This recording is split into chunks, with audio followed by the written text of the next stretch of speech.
Good day to you. I'm BJ Arnett, and this is This Day with BJ Arnett. I'm about to giggle. It's about to be a giggle fest, you guys, because I'm interviewing a wonderful author. She's a funny lady herself, even though she's speaking about a very serious subject. She is the author of Unexpecting, and her name is Lauren Bacue. Now, did I say your name right? You did. Okay, I'm going to tell the truth. This is take 3 of me messing her name up. Television, don't you love it?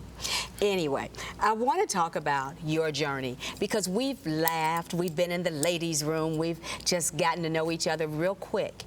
But we've both experienced some very interesting things in our life, and God has brought us through a tremendous amount. So with our smiles, with where we are right now, we can look back and know that God always had us in the palm of His hand. But talk to us about your journey and what brought you to write such a powerful book called Unexpecting. Well, BJ, you're right. This is not just my story or your story. This is the story of a lot of women, over 3 million unexpected pregnancies every year.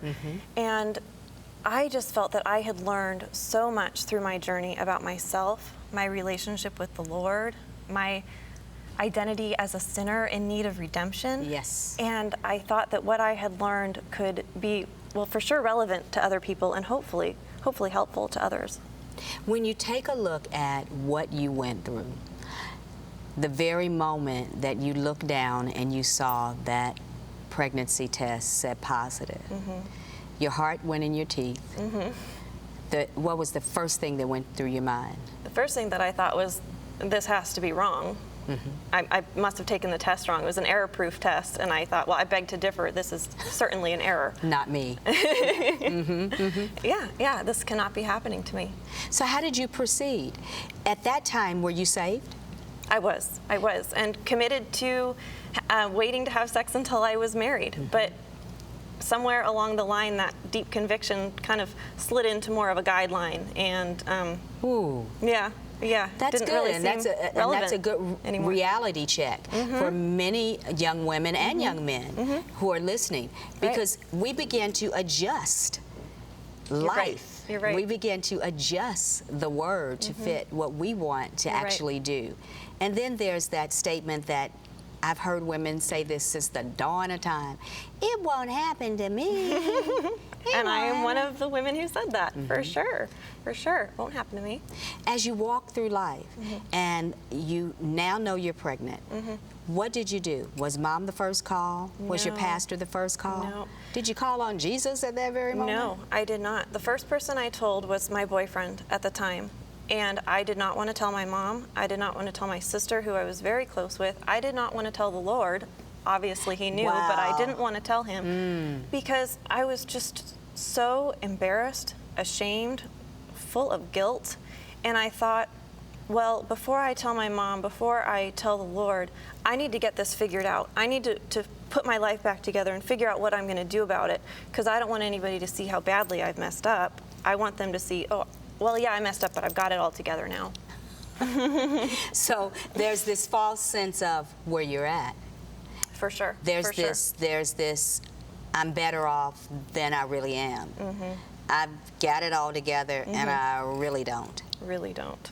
So how far to the bottom did you have to hit before you reached for Daddy God and said, okay, I can't do this by myself? Really far, BJ. And, you know, it just felt so hopeless because I was putting my hope in the wrong things. I was hoping that this pregnancy test was wrong or that I had taken it incorrectly. And as time progressed, it was not wrong. It was very, very true that I was indeed pregnant. And then I put my hope in, well, if we get married, maybe that'll solve this issue of being guilty and feeling embarrassed about it. Because when people look from the outside, we'll look like one normal family, that this happened the way it was supposed to. But getting married didn't erase those feelings of shame and guilt and being embarrassed. As I grew in relationships with other moms, they would start to ask normal questions. How long have you been married? How old is your son?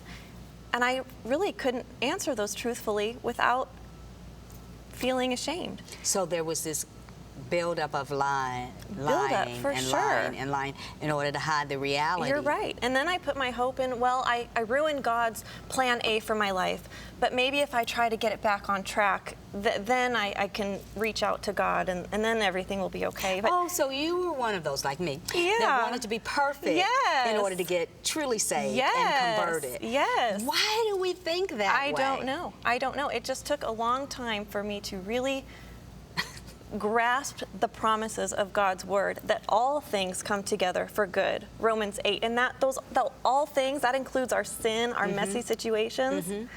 And it just took a long time for me to really get that. And it's funny because my father was a minister. I'd heard that Oh, yeah. many, many times. But there's a difference between knowing something in your head and accepting it in your heart, Yes. and realizing that it really does apply to you and your life. So God is so faithful. He allowed me to put my hope in all those wrong things, and was there waiting when I was finally ready to say, all right, Lord, this I is give it all yours. to you. Take it. Yeah.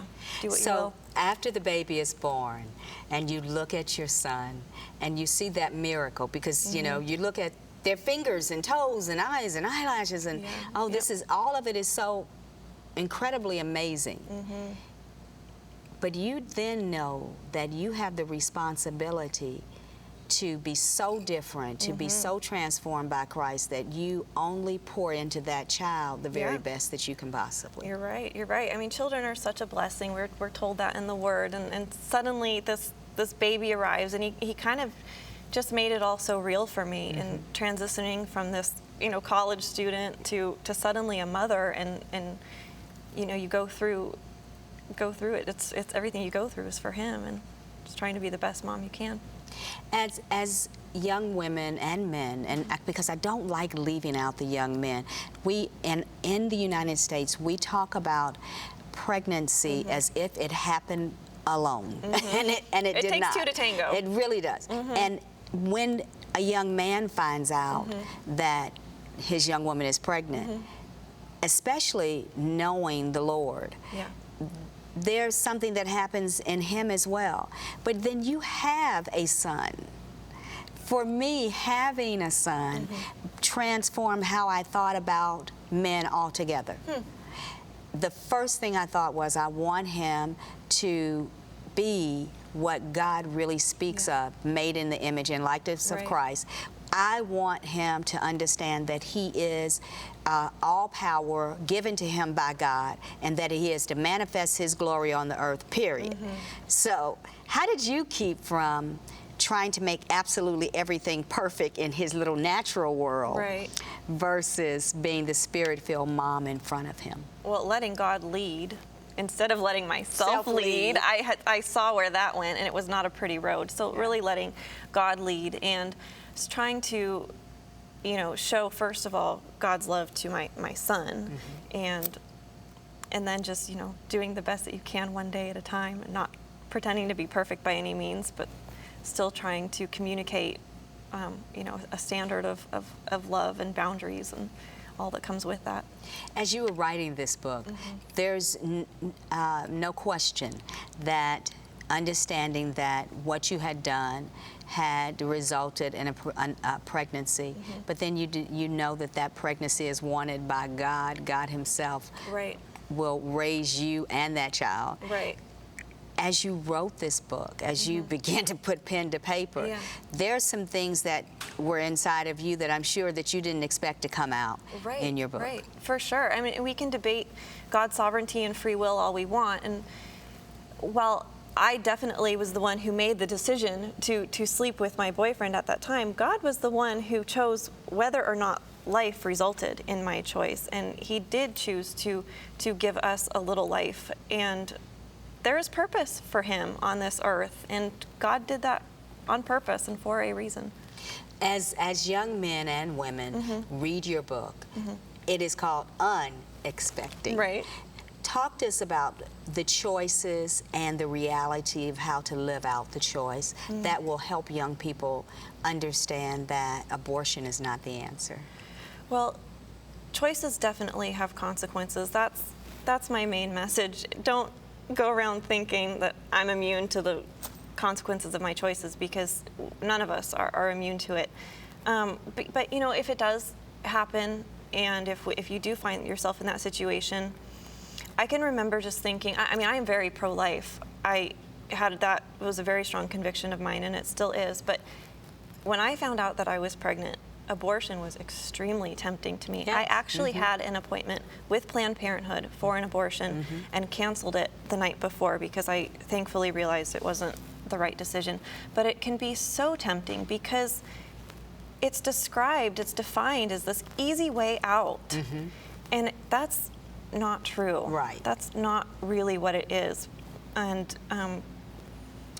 I would hate to see somebody take this easy way out and then later realize it just wasn't the right decision. And because it's wasn't not reversible. It's not reversible.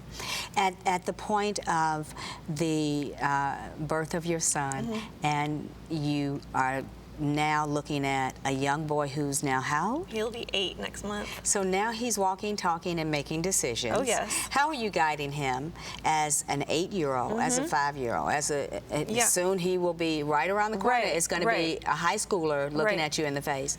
How will you help train him so that he won't make that decision when he gets into that place that he could make the decision to do the wrong thing? What are you going to do today to protect him from that? I mean, it is his decision. That's something that he will be faced with, and I'm not going to go into every dorm room with him and on every date with him as much as I would like to. I won't do that to him. But I have made the commitment to talking with him in age-appropriate ways about the decisions he will have to make. And we started that very young, as soon as he could talk, because children have questions and they want answers, and we can either be, as parents, the ones who answer those questions, or they can go to other sources that may not provide the answers we hope that they get. So conversations about sex, in my opinion, I am not an expert on this, but in my opinion, they need to start very early and they need to happen often. Thank you so much. The name of the book is Unexpecting. Lauren, thank you for being here today, and this will help someone's teenager transform their life. I hope so. Thank you. Thank you. I hope you've enjoyed it. This is BJ Arnett.